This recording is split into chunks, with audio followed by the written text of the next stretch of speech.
Colonial Heights, located on the east side of Brunswick Avenue between Cherry Tree Lane and Pear Streets, was built on the site of an 18th century farm.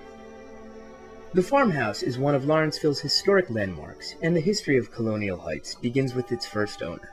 The Capner House was built by Captain John Anderson in 1764 and is located on Trumbull Avenue. Anderson, who had lived in the area for many years, was a wealthy landowner with several large properties. Anderson bought the property from Thomas Cadwallader, and after purchasing another 108 adjoining acres, he controlled a block of nearly 300 acres. Anderson built a 2.5-story brick house with 8 rooms.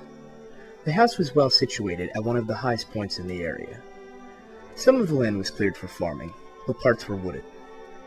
Anderson built the house around an earlier one-room brick house. This room is now the dining room. Anderson's large family consisted of 8 children, many of who lived in the newly built house. His third son, Ephraim, even fought in the Revolutionary War in the battles of Trenton and Short Hills. His fourth son, Ezekiel, served as a guide to George Washington when the general made a daring surprise attempt on the British forces stationed in Princeton. As is well known, Washington's army was spotted south of the town, and the Battle of Princeton ensued. Washington came close to losing his life, the battle, and the very cause of independence, but finally prevailed. After John Anderson's death, the house was auctioned off by executors in 1776 and passed out of the Anderson family. The house's next owner was George Davis, and he would live there for the next 16 years. He then sold the house to John White in 1792. After White died in 1813, there were several owners before Thomas Capner bought it in 1829. By this time, many parts of the farm had been sold, leaving only a smaller parcel of land, of which Capner proceeded to sell even more of to allow for construction of the Delaware and Raritan Canal. Like the Andersons, the Capner family was rather large, numbering 10 children. In order to accommodate his family, Capner raised the roof around 1840. He added a 3rd story and a lean-to kitchen, as well as modified the staircase. He modified the exterior of the house by applying stucco, which was later removed in the 20th century. Capner is known to have produced cheese, as well as owned livestock including cows, horses, mules, and pigs. In his fields, he grew wheat, rye, oats, Indian corn, Irish potatoes, and had an apple orchard. Upon Capner's death in 1864, the property was split into 3 pieces, only part of it remaining in the Capner name. In 1890, the last Capner to live in the house finally sold it to Augustus Ritchie, who owned adjacent properties.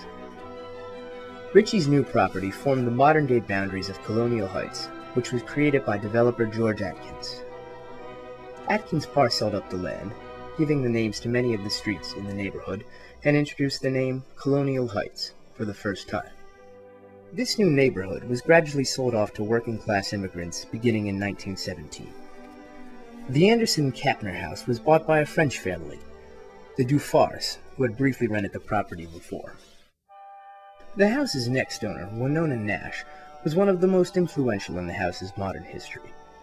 It was with the help of her husband, John, that she restored the Capner house, which had fallen into serious disrepair by the time she bought it in 1964. It took over 15 years of hard work to repair the house while retaining key 18th and 19th century elements. Thus, the house reflects all 3 of the centuries in which it existed. Among her other efforts was a campaign to have the house listed on state and national historic registers. As a result, in 1973, the house became the first in Lawrenceville outside the historic district to be placed on the National Register. Winona Nash was also instrumental in persuading the town to create neighboring John J. Nash Memorial Park with clean landfill. Since 1986, the estate has been owned and cared for by Gary and Kathlinda Soretsky, who strive to maintain the house's historical significance in an ever-changing modern society.